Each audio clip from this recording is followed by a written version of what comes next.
qu'est-ce que le Reiki pour moi? Le Reiki pour moi c'est avant tout alors j'utilise le mot technique, mais c'est vrai que c'est pas forcément le terme qui me convient le mieux, une technique d'harmonisation. Harmonisation de l'énergie dans le corps, harmonisation des émotions, de tout ce qui fait notre corps en fait, notre corps, notre vie, la recherche de l'équilibre. Alors en fait le Reiki, moi j'en ai retenu la définition peut-être la plus simpliste, mais celle qui me convient le mieux, qui est l'énergie universelle.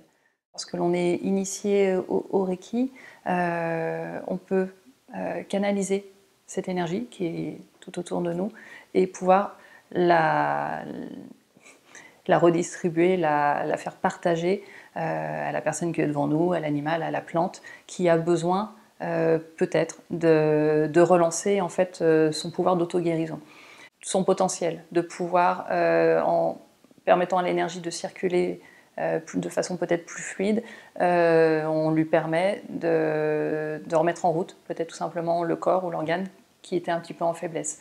Donc le Reiki peut venir en complément de traitements médicaux. On ne vient jamais en lieu et place. Donc c'est vrai qu'on peut utiliser le terme de soin. Il y a des livres qui utilisent le mot guérison. Bon, c'est toujours avec des guillemets, parce que nous ne sommes pas des guérisseurs, mais cette énergie, voilà, elle est là, et on peut la renvoyer, la redistribuer sur la personne ou sur l'être vivant qui est devant nous. Alors souvent, pour faire simple, pour les personnes qui ne connaissent pas, on dit que le Reiki est une forme de magnétisme à la japonaise. Alors ça, c'est vraiment la version la plus courte, mais tout simplement parce que cette notion d'énergie est étrangère à beaucoup de monde, et c'est pas forcément toujours simple à expliquer. Pour moi, un magnétiseur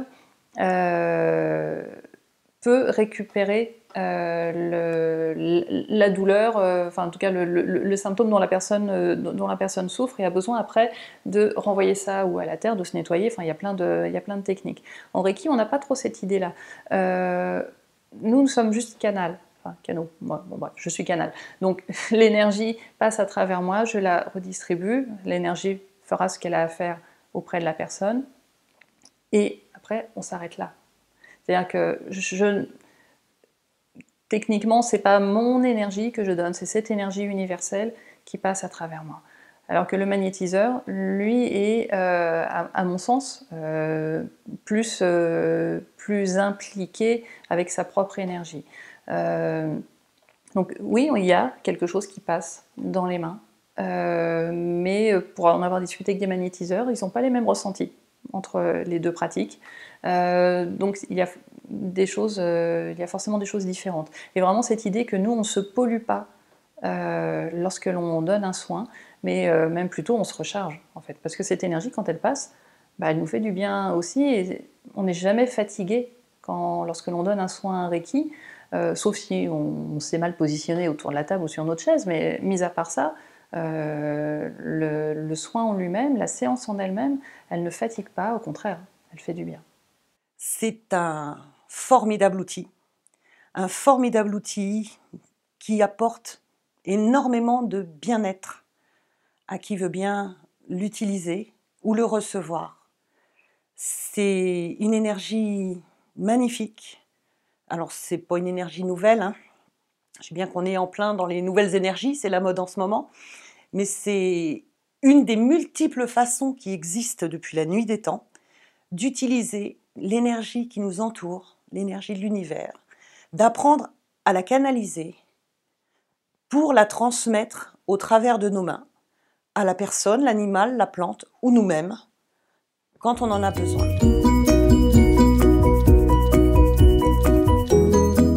Alors, qu'est-ce que le Reiki pour moi? Eh bien écoute, en France, quand on parle de Reiki, il y a deux façons d'en parler, hein. Soit on parle des soins Reiki, ou soit on parle de la voie d'évolution que peut être le Reiki en apprenant le Reiki. Donc si on parle des soins Reiki, je pense que tu as eu l'occasion d'avoir des réponses sur tout ce que ça pouvait apporter, puis on en reparlera. Pour ce qui est de la voie d'évolution proposée par l'apprentissage du Reiki, Pour moi, c'est vraiment, je dirais, un cadeau de l'univers. Quand on est attiré par apprendre le Reiki et qu'on rentre dans cette voie, je dirais que c'est un chemin très direct vers soi-même, vers qui on est vraiment, vers se redécouvrir, se connaître, vers la reconnexion à ce qu'on peut appeler le soi supérieur, par exemple, ou l'être. Donc c'est un chemin spirituel, hein. On se reconnecte au sacré, donc ça n'a rien de religieux, il n'y a pas de croyance spécifique, mais on va dire qu'on se reconnecte à travers cette voie à la part de nous-mêmes qui est sacrée et ce qu'on peut appeler le soi supérieur. Et ceci a beaucoup de conséquences. Se reconnecter à son soi supérieur, eh bien, ça permet d'être relié à son intuition, savoir ce qui est bon pour soi ou ce qui n'est pas bon pour soi, attirer dans sa vie tout ce qui est harmonieux et laisser sortir de sa vie tout ce qui n'est plus harmonieux. Alors, il faudrait développer un peu là-dessus, hein, mais parce que c'est une histoire de vibration, vu qu'on élève ses vibrations, on élève son taux vibratoire, tout ce qui vibre bas dans notre vie va avoir tendance à en sortir. Qu'il s'agisse de comportements, qu'il s'agisse de relations toxiques, qu'il s'agisse d'un travail qui ne nous plaise pas, par exemple, eh bien, plus on va avancer avec le Reiki, plus on va vibrer de façon plus élevée, se reconnecter à ce soi supérieur, et plus ça va avoir tendance à sortir de notre vie. Donc du coup, c'est un chemin pour moi vers l'harmonie, vers l'épanouissement, vers le bonheur.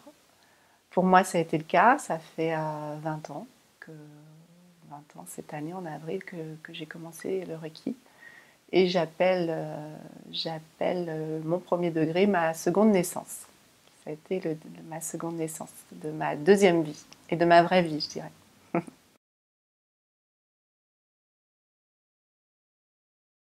Alors quand on parle de Reiki, on pense toujours au Reiki traditionnel, hein, celui que j'enseigne, qu'on appelle aussi le Reiki Usui, du nom de Mikao Usui, de son créateur. Mais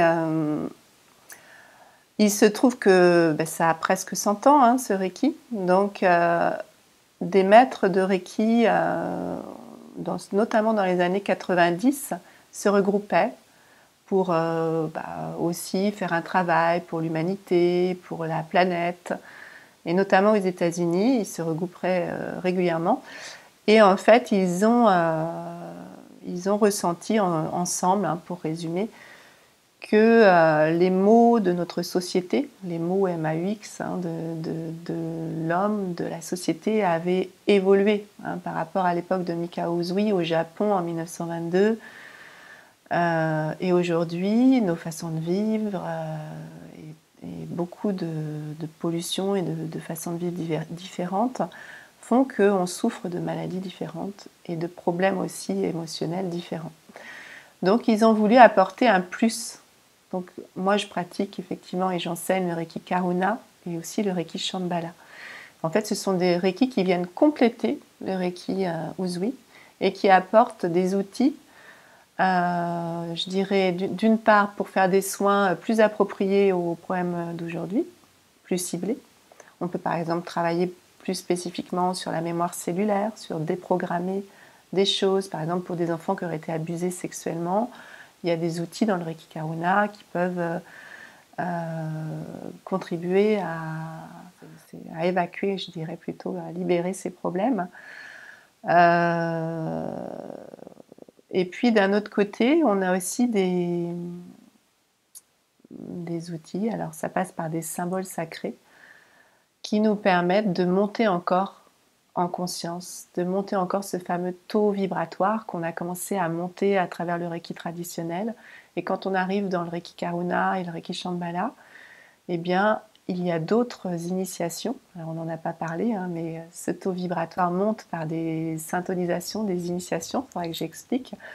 Donc, du coup, c'est une possibilité. Il y a d'autres Reiki, hein, que Karuna et Shambhala. Moi, c'est ceux que je connais, mais il y en a plein d'autres aujourd'hui. Et c'est une possibilité pour continuer à monter ce fameux taux vibratoire et à s'élever encore et à croître vibratoirement et énergétiquement. Et en conscience, du coup.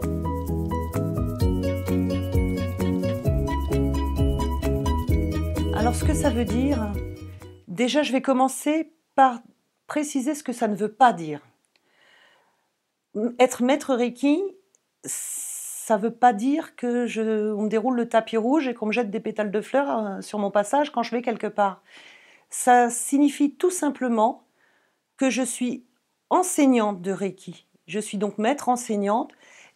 Ça veut dire que j'ai acquis le niveau d'enseignement, enfin d'apprentissage, pardon, le plus élevé, et que je suis maintenant apte à l'enseigner moi-même parce que j'ai maîtrisé suffisamment cette technique et je suis censée me maîtriser suffisamment aussi, ce qui est important.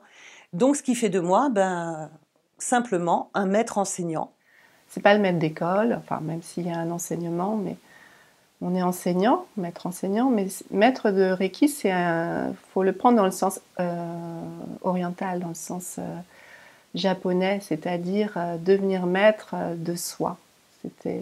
C'est tendre, on ne peut pas prétendre être maître de soi quand on est maître de Reiki, mais en tout cas, on tend chaque jour vers cette maîtrise de nos émotions, de nos pensées, de notre corps, en sachant nous auto-guérir, en utiliser notre capacité d'auto-guérison, en étant aussi à l'écoute de ses besoins, dans ce qui a trait à la nourriture, aux boissons, etc. Et puis c'est cette maîtrise globale en fait de l'être. Donc quand on parle d'un maître de Reiki, c'est quelqu'un qui tend et qui essaie de s'approcher au plus près de cette maîtrise de soi pour à son tour aider d'autres personnes à approcher de cette maîtrise de soi.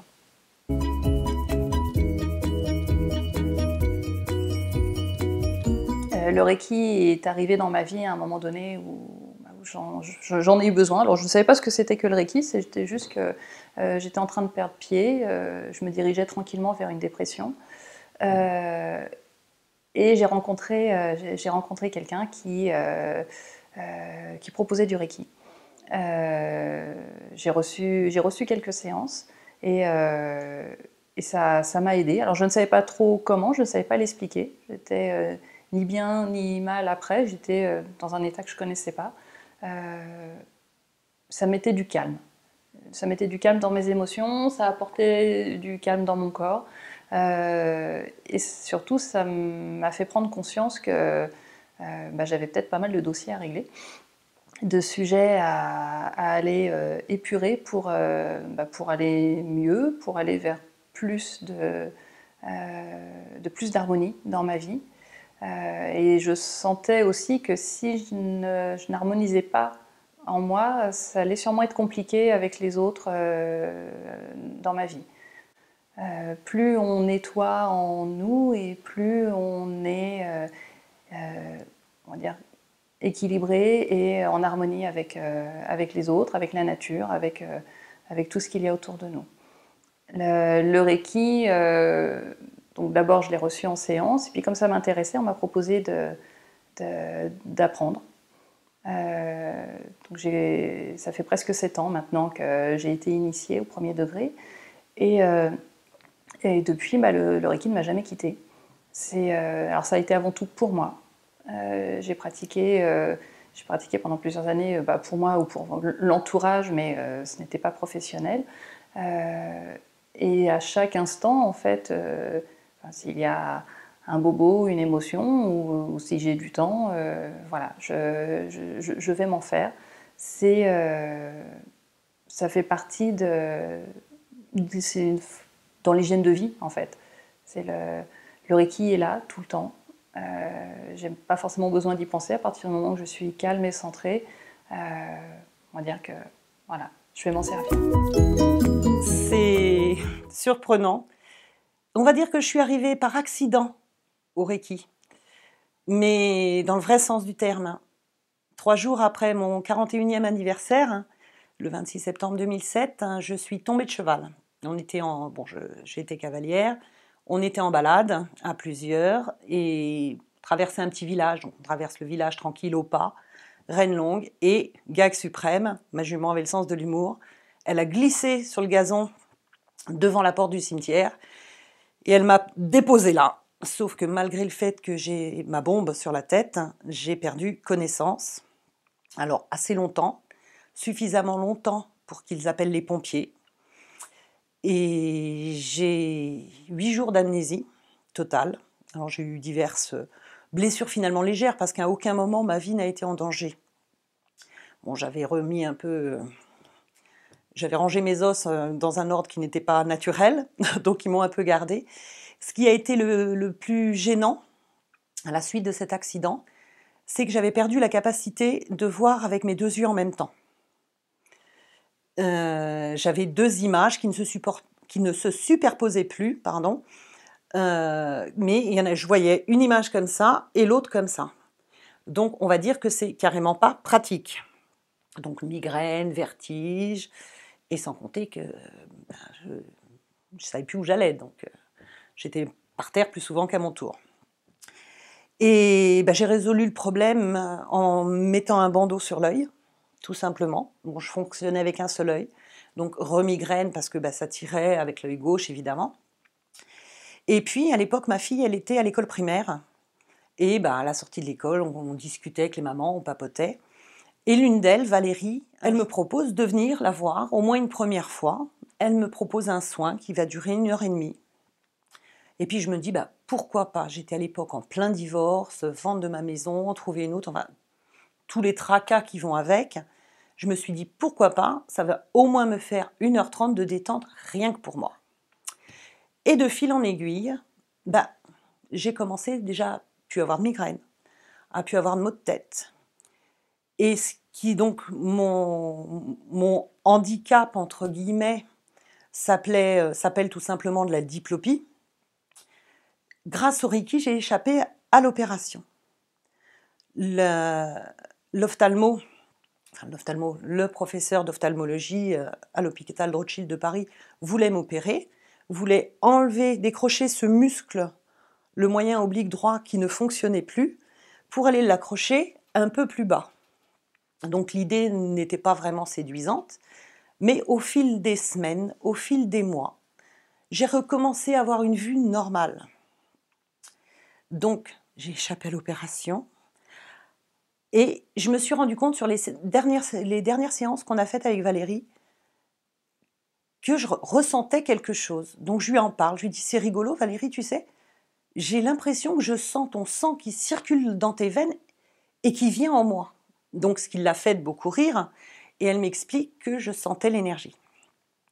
Et c'est là Valérie m'explique que ça s'enseigne. Bon, elle m'avait déjà dit que c'était du Reiki, mais sans rentrer dans les détails. Elle m'explique alors que ça s'enseigne et que si je le désire, je peux l'apprendre moi aussi pour poursuivre le travail qu'elle avait fait sur moi. Indépendamment du fait qu'il m'a permis de réavoir une vue normale avec mes 2 yeux, il m'a, je vais dire, rendu à moi-même. Comme beaucoup de gens, j'ai passé les 42 premières années de ma vie à essayer d'être qui on voulait que je sois, à essayer de faire plaisir aux gens, etc. Donc forcément, je me niais moi-même, puisque je faisais des choses pour faire plaisir, pas forcément des choses que j'avais envie de faire. Donc, de temps en temps, ma nature profonde criait au secours, et je me mettais à ruer dans les brancards sous l'incompréhension générale. Donc j'étais le vilain petit canard, j'étais intolérante, j'étais trop stricte, et toute la panoplie qui va avec. Donc, comme beaucoup de gens, je me suis dit, je suis pas normale. Je suis pas normale, je suis tarée, je suis folle, donc au secours docteur, petite pilule de toutes les couleurs. Mais le Reiki m'a permis de comprendre que finalement, j'étais tout à fait normale. C'est que le Reiki m'a fait prendre conscience du fait qu'il fallait que je m'accepte telle que j'étais. Et que j'accepte le fait que je n'étais pas différente, j'étais différente des autres, que les goûts des uns n'étaient pas forcément les miens, et que j'avais tout à fait le droit de l'exprimer. Donc le Reiki m'a aussi appris à l'exprimer correctement, sans blesser les gens. Bon, après, quand ils comprennent vraiment pas, faut insister un petit peu. Mais voilà, ça m'a libérée, ça m'a permis d'apprivoiser ce qu'on appelle nos démons intérieurs. On a tous en nous un côté sombre. Alors beaucoup de gens le nient, disent non, non, moi je suis jamais, j'ai pas de pensée sombre, j'ai pas de mauvais caractère ou quoi que ce soit, alors que c'est faux, on l'a tous. Mais on a tous tendance à vouloir museler ce côté-là de nous-mêmes. Et finalement, ça fait comme quand on muselle un chien sauvage et dangereux. Il va passer sa vie enchaîné, il va passer sa vie muselé, et dès l'instant où on va l'avoir libéré ou qu'il va réussir à se libérer tout seul, mais il n'a qu'une idée, c'est d'aller bouffer tout le monde. Faire le plus de dégâts possible. Tandis que si ce chien féroce, ben si finalement on lui fait confiance, on lui donne de la confiance, on l'écoute, on apprend ce qu'il a à nous dire et on en tient compte, ben, il va avoir confiance en nous, on aura confiance en lui. Et au lieu de l'enchaîner, de le museler, hein, dans l'hypothèse qu'il puisse un jour nous rendre service, nous sauver la vie, ben, il va marcher simplement, calmement à nos côtés. On va compter sur son appui et sur son aide et non plus sur sa haine. Et ça change vraiment tout. C'est vraiment une libération totale et un épanouissement finalement. On s'accepte tel que l'on est, avec nos qualités, nos défauts. Et notre partie sombre de nous-mêmes, bah, quelque part, dès l'instant où elle est acceptée et entendue, bah, elle va tout de suite beaucoup mieux et elle est tout de suite beaucoup moins sombre. Donc quelque part, le Reiki m'a rendue à moi-même. Eh bien, c'est venu à moi. Je n'ai rien cherché, c'est venu à moi. Comme beaucoup de personnes, juste avant de rencontrer le Reiki, j'ai vécu un passage très difficile. L'année 96, pour moi, ça a été une année de dépression, vraiment très difficile à plein de niveaux, niveau émotionnel, niveau physique. J'ai commencé à être très malade. J'étais presque au cancer de l'utérus. Bref, rien n'allait. Et juste après, eh bien, j'ai commencé à... La vie m'a envoyé des bouquins, des rencontres, des choses à ce moment-là où j'étais sans doute plus réceptive. Et il y a eu un moment marquant. Alors pour l'anecdote, ce qui est rigolo, c'est que mon premier maître de Reiki, je l'ai rencontré un soir de Noël. Je l'ai rencontré chez la sœur d'une amie. Et puis, à l'époque, je chantais professionnellement. Donc, on avait prévu, lui était musicien. Il faisait de la batterie. Donc, on avait prévu de se revoir pour faire de la musique. Et puis, ben, quelques semaines plus tard, je l'ai appelé pour le rencontrer, pour ce projet de musique, de se rencontrer. Mais quand je l'ai rencontré, il m'a appris que il partageait sa vie entre la musique et les soins énergétiques. Bon, parce que j'y connaissais absolument rien. Et ce jour où je suis allée chez lui, eh bien, j'avais une cystite carabinée, mais vraiment horrible. Bon, je passe les détails, mais bon, perte de sang, douleur atroce. Et comme j'avais déjà fait une infection du rein, j'avais une ordonnance d'antibiotiques dans mon sac pour éviter que ça recommence. Mais bon, c'est vrai que j'aimais pas trop les médicaments déjà à l'époque. Donc j'avais cette ordonnance. Et puis je suis arrivée chez lui, donc il me demande si ça va. Je dis ben non, pas du tout, je suis pas bien. Je lui explique. Et c'est là qu'il m'apprend qu'il n'est pas seulement musicien, mais qu'il est aussi, alors lui il m'a dit guérisseur. Alors oh là, qu'est-ce que c'est que ça? Bon, et en fait, il m'a proposé de m'allonger sur sa banquette et de me faire un nettoyage de mes chakras. Déjà, je ne savais pas ce que c'était des chakras, mais bon, je me suis prêtée au jeu. Et c'est vrai que ça m'a impressionnée parce qu'en fait, je fermais les yeux. Il avait les mains à environ 1 mètre au-dessus de moi. Et parfois, j'ouvrais les yeux parce que j'avais l'impression qu'il faisait des gestes comme ça, mais parfois, j'avais l'impression qu'il grattait à l'intérieur de mon corps, alors qu'il était à 1 mètre de moi. Et ça, c'est une sensation qui m'a vraiment impressionnée. Et non, il était toujours là-haut et il ne me touchait pas du tout. Et en fait, sortie de chez lui, eh bien, plus rien, et j'ai jamais utilisé mes antibiotiques. Et ça a été une expérience pour moi, une expérience qui m'a fait dire, il s'est passé quelque chose, et je veux comprendre. Et cet homme, au lieu de le voir pour faire de la musique, eh bien, pendant plusieurs mois, ça a été le voir pour faire des soins énergétiques. Et il m'a beaucoup appris. Et puis au bout d'un certain temps, il m'a proposé d'apprendre le Reiki. Et ça a été pour moi une expérience marquante aussi. J'avais rien fait, je connaissais rien à rien, donc c'est vrai que j'avais sans doute beaucoup de choses à nettoyer dans mes corps énergétiques. Et le premier degré pour moi a été un coup de, comment on dit, de massue, où entre chaque initiation, chaque rituel, je m'endormais tellement j'étais assommée par l'énergie. Et puis j'ai fait un bon nettoyage, j'ai fait 10 jours d'angine pour faire un nettoyage accéléré suite au stage. Et puis après, pendant 1 an, je n'ai pas arrêté de m'en faire tout le temps, parce que je sentais l'énergie. Enfin, je découvrais et en même temps, je trouvais ça magique et ça m'a fait énormément de bien. Alors, il y a 4 degrés dans le Reiki traditionnel. Donc, premier degré, c'est l'ouverture, c'est le commencement. On met les choses en place. Deuxième degré, on poursuit, on découvre les symboles Reiki pour orienter l'énergie, pour augmenter aussi l'énergie, le flux de Reiki, et puis travailler davantage sur les plans émotionnels et mentaux. Troisième degré, on continue à ce chemin, et là, eh bien, je dirais que c'est... on reçoit un symbole qui s'appelle le symbole de maître.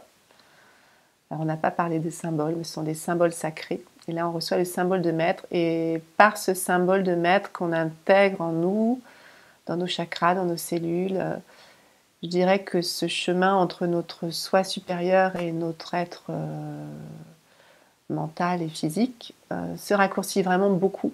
Et du coup, on devient très intuitif. Et puis, les soins qu'on peut propager sont d'une puissance... Et puis en fait, quand j'ai passé mon 3e degré, j'ai compris l'intérêt, parce que tout d'un coup, j'avais vraiment des messages quand les gens venaient, que les gens me confirmaient sur leurs besoins, des intuitions, des flashs. Et puis le flux de Reiki qui pouvait passer dans mes mains avait vraiment pris des proportions bien plus fortes. Voilà. Et le 4e degré, eh bien, on continue à monter dans cet épanouissement vibratoire et énergétique, et de conscience, tout va ensemble. Si tout va bien, eh bien, on a réalisé cette unité avec soi, avec le tout. On se sent du coup très proche des animaux, si ce n'était pas le cas avant, des plantes, de la nature, des humains aussi. Enfin, on sent vraiment qu'on est tous, tout est relié, tout est interrelié. Ça, on le vit. Ce n'est plus un concept. C'est vraiment quelque chose qu'on ressent et qu'on vit au quotidien. Et puis, on a la possibilité après de transmettre. Au 4e degré, on apprend aussi à transmettre.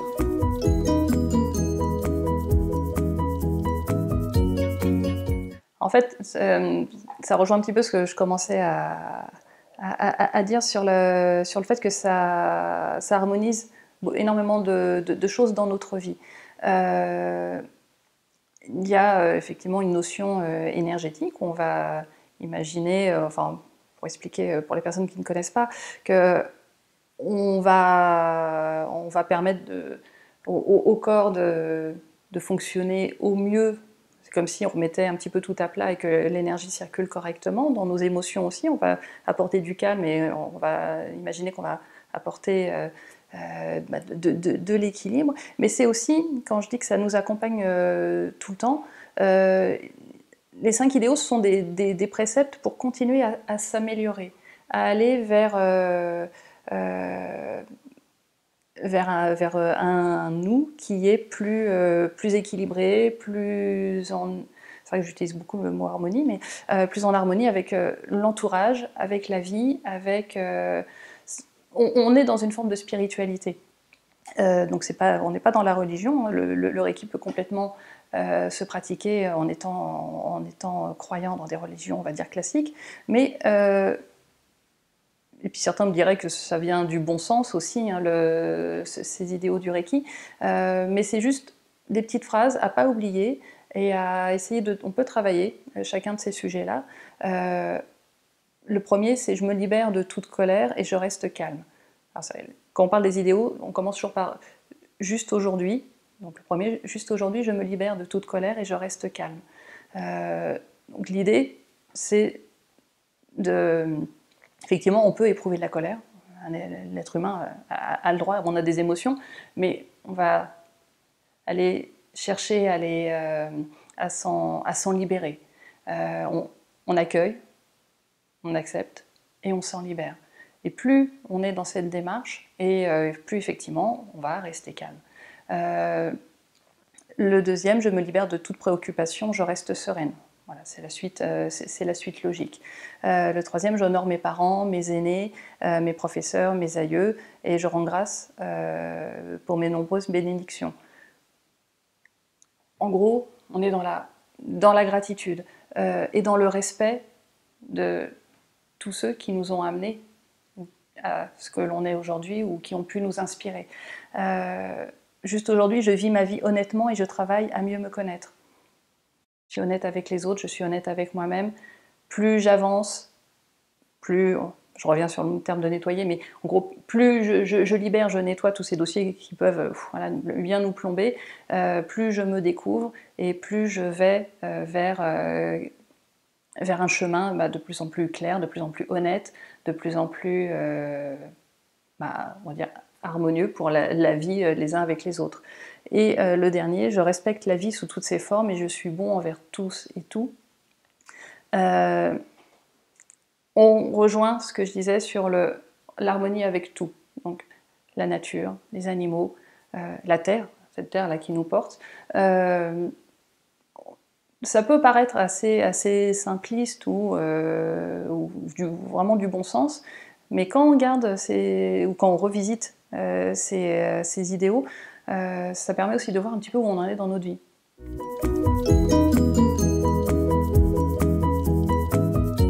Le Reiki s'adresse à toute créature vivante, donc que ce soit un humain, un animal, un végétal ou même une pierre.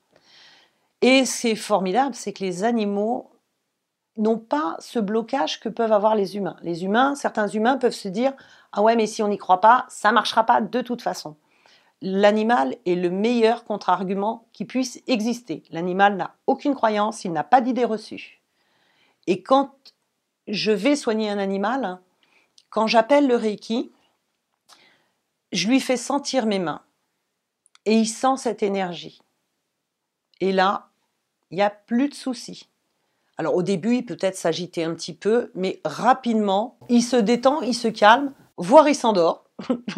Souvent d'ailleurs, ils s'endorment, très très souvent, et quel que soit l'animal. Et ils reçoivent. Alors un soin sur un animal ne va pas se dérouler de la même façon vraiment qu'un humain. Bon, il y a un protocole évidemment, mais un humain, on l'étale sur la table, comme ce que j'ai devant moi. Et puis on fait, il ne bouge pas, il reste tranquille. Un animal, non. Un animal, comme il est beaucoup plus réceptif, on commence, puis d'un seul coup, il peut déplacer son corps pour coller nos mains à l'endroit où il a envie de recevoir plus que d'autres. Donc en fait, c'est vraiment être à l'écoute à la fois de nos ressentis, mais surtout à l'écoute de l'animal, en respectant sa nature d'animal. On a vu un soin sur un cheval, il faut aussi respecter sa nature de cheval. Et comprendre que finalement, quand il balance un coup de queue, c'est pas pour me pousser, c'est parce que une mouche est passée ou quelque chose comme ça. Se mettre dans la peau de l'animal. Se mettre dans la peau de l'animal et accepter qu'il fonctionne complètement différemment de ce qu'on peut fonctionner et le laisser finalement nous guider. Alors la chose qui est la plus formidable, vraiment, et que j'adore, c'est que quel que soit l'animal, quand il a reçu, c'est de voir ces petits yeux qui disent « Ah merci, ça fait du bien ». On le voit dans leur regard. Et la première fois, ils peuvent être un petit peu, avant qu'on commence la séance, « Qu'est-ce qu'elle me veut celle-là ?» Et puis dès qu'ils ont senti, après, on est leurs copains après. Et ils viennent chercher eux-mêmes ensuite le Reiki. Et les effets bénéfiques sont visibles beaucoup plus rapidement que peuvent l'être sur un humain.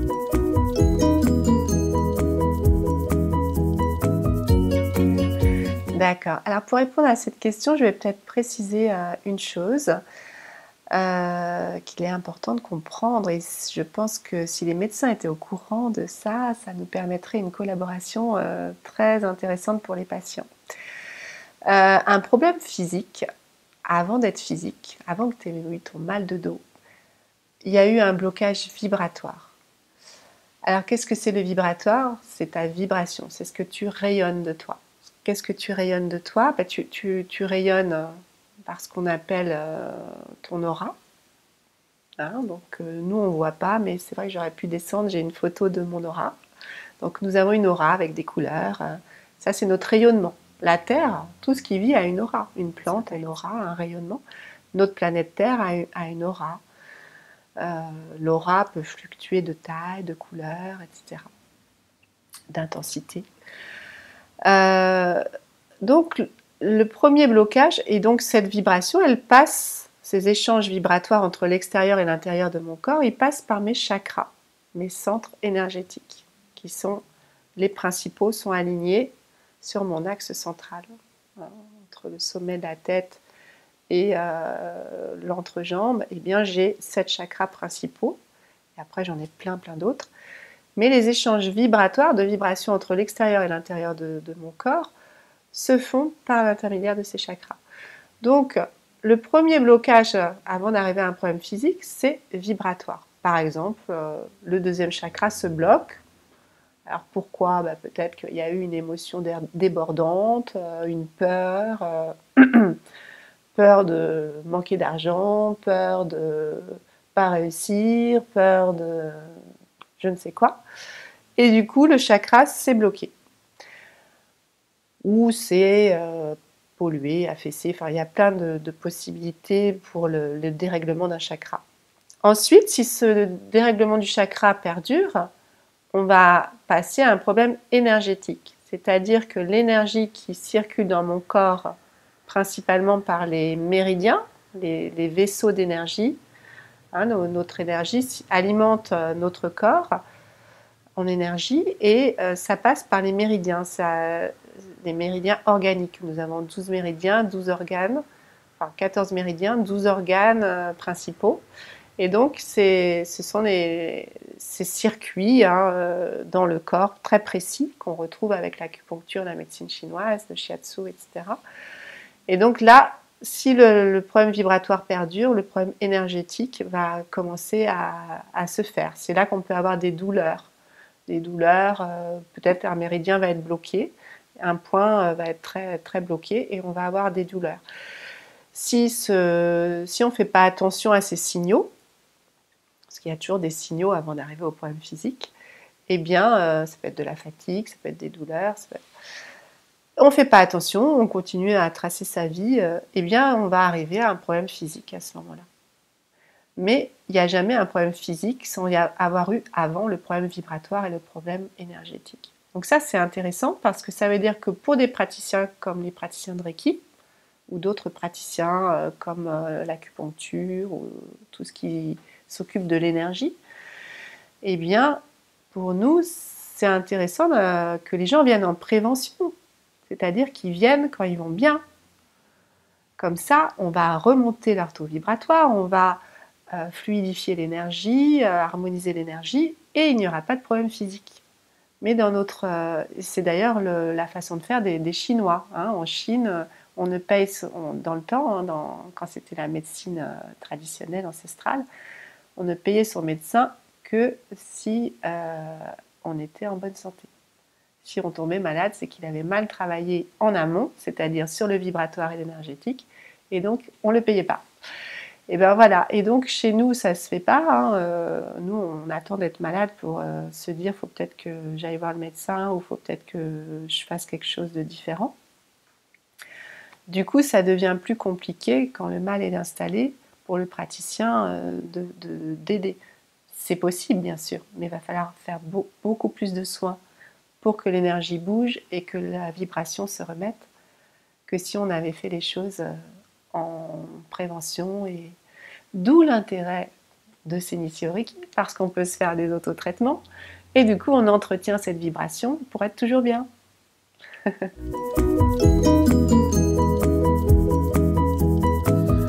L'autotraitement est quelque chose vraiment de formidable pour toutes les personnes qui se forment en Reiki, parce qu'il faut d'abord être formé en Reiki, recevoir des initiations.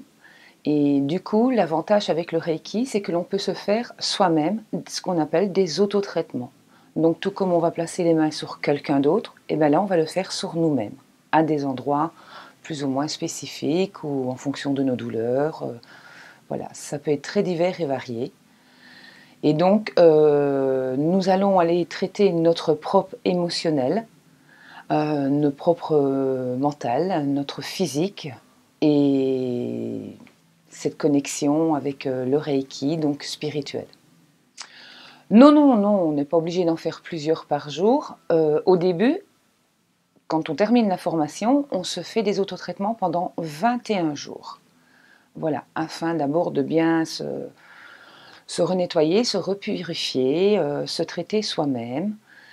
Et du coup, après, on continue régulièrement à se faire des autotraitements.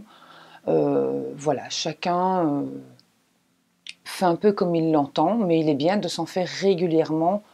Bon, au moins 1 ou 2 par semaine, ce serait déjà très bien pour des personnes qui ont une vie active dans un métier tout à fait autre. Maintenant, elles le font le matin ou elles le font le soir, ça n'a pas d'importance, c'est en fonction d'un tout un chacun, ça. Il y a des personnes qui préfèrent le faire le matin, parce que voilà, ça leur donne de l'énergie pour la journée. Et puis il y a des personnes qui préfèrent le faire le soir, et voir qui s'endorment en faisant leur autotraitement.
Je pense que quand même ça prend un bon chemin. Je me souviens quand j'ai appris le Reiki il y a 20 ans, on en parlait à voix basse, fallait pas trop dire parce que les gens allaient avoir peur ou penser qu'on est des gens bizarres ou peut-être nous proposer de nous faire interner. Donc on en parlait de façon très feutrée du Reiki. Il y avait très peu de livres sur le Reiki à l'époque. Aujourd'hui, en langue française, il y a peut-être une centaine d'ouvrages. On en parle dans des magazines, vraiment tout public. On a eu l'occasion, donc moi et pas mal de personnes que j'ai formées au Reiki, on a eu l'occasion d'aller donner du Reiki dans certaines grandes entreprises que je ne citerai pas. Ça s'est vraiment ouvert, même si, je dirais, au niveau des autorités, on essaye de faire barrage peut-être envers tout ça. En tout cas, on ne nous aide pas. Mais je crois que ça a eu tellement de succès auprès des gens que on a beau vouloir faire barrage, ça s'expand. En France, ça s'expand. Après, c'est vrai qu'il y a des pays beaucoup plus avancés. Ça fait longtemps qu'en Suisse, effectivement, les mutuelles proposent de rembourser les soins Reiki. En France, je ne suis pas sûre que ce soit le cas. Ça existe peut-être, mais ça doit être assez rare. Voilà. Et puis, il y a aussi des détracteurs. Hein. Il y a des gens qui prétendent enseigner une voie officielle du Reiki qui enlève un petit peu tout du Reiki, qui en fait juste une pratique de méditation et on pose ses mains et on médite et on pose ses mains. Pour moi, c'est dangereux de croire que ça, c'est le Reiki, parce que c'est pas le Reiki. C'est vraiment une infime partie du Reiki. Donc je pense qu'il y a aussi des détracteurs, il y a des gens qui veulent pas, qui veulent peut-être pas que ça s'expanse trop. Peut-être que ça nous donne trop d'autonomie et que ça n'arrange pas certaines personnes.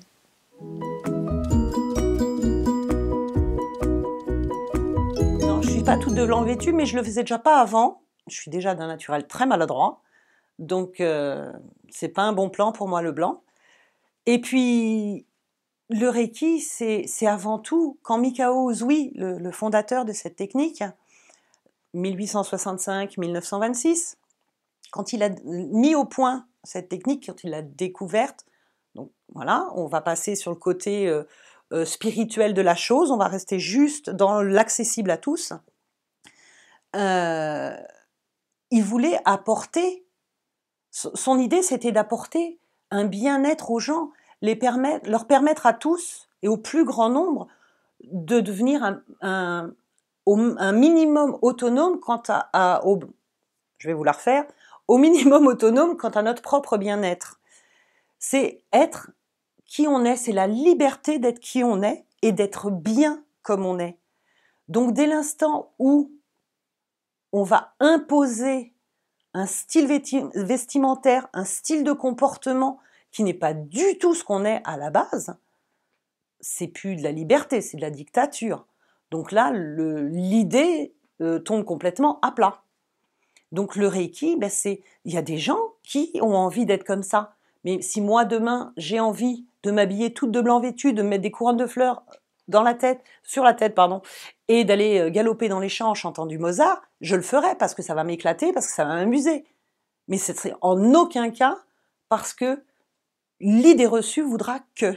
Sinon, on n'est plus du tout dans une démarche de bien-être, on est dans une démarche de paraître, ce qui n'a pas du tout la même notion et qui va complètement, selon moi, incompatible avec le Reiki.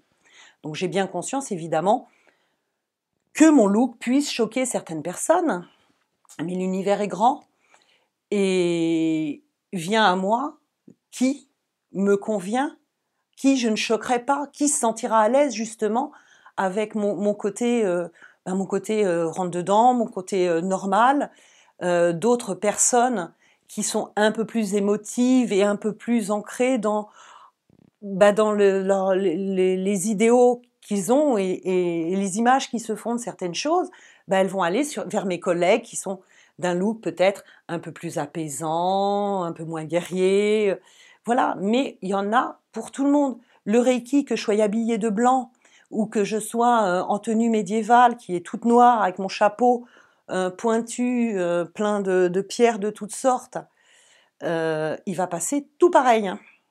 Il passera de la même façon. Je ne serai pas moins efficace dans cette tenue que je pourrais l'être dans une tenue toute blanche. Ça ne change rien au problème. Après, c'est une question de décorum et de confort personnel. Après, si les gens aiment ça, c'est leur goût. Voilà, Mikao Usui voulait que son souhait, c'était que le Reiki je vais vous la refaire, que le Reiki se répande autour du monde. À aucun moment, il a voulu japoniser le monde. Donc, effectivement, le Reiki est asiatique, il vient du Japon avec toutes ses traditions ancestrales. Ce qu'il nous a offert, et je l'en remercie, c'est une formidable technique. Il nous a laissé un mode d'emploi. Voilà, il y a un mode d'emploi avec pour l'utiliser au mieux de ce qu'il nous offre. Mais à aucun moment, il a exigé qu'on soit comme ci ou comme ça. On nous donne l'outil. Vous apprenez à conduire, vous passez le permis de conduire, il y a des règles. Après, vous en faites ce que vous voulez. Au début, vous conduisez raide comme un piquet, puis au fil du temps, vous vous relaxez un peu. Vous utilisez toujours l'outil, mais vous l'utilisez à votre façon. Voilà, c'est pareil. C'est pareil. Alors après, je peux concevoir qu'il y a des gens qui sont un peu effrayés. En plus, je suis médiéviste, donc ils arrivent ici. Mon mari est créateur de pièces médiévales et fantastiques, créateur de pièces d'armes. Donc, il y a des épées, il y a des haches,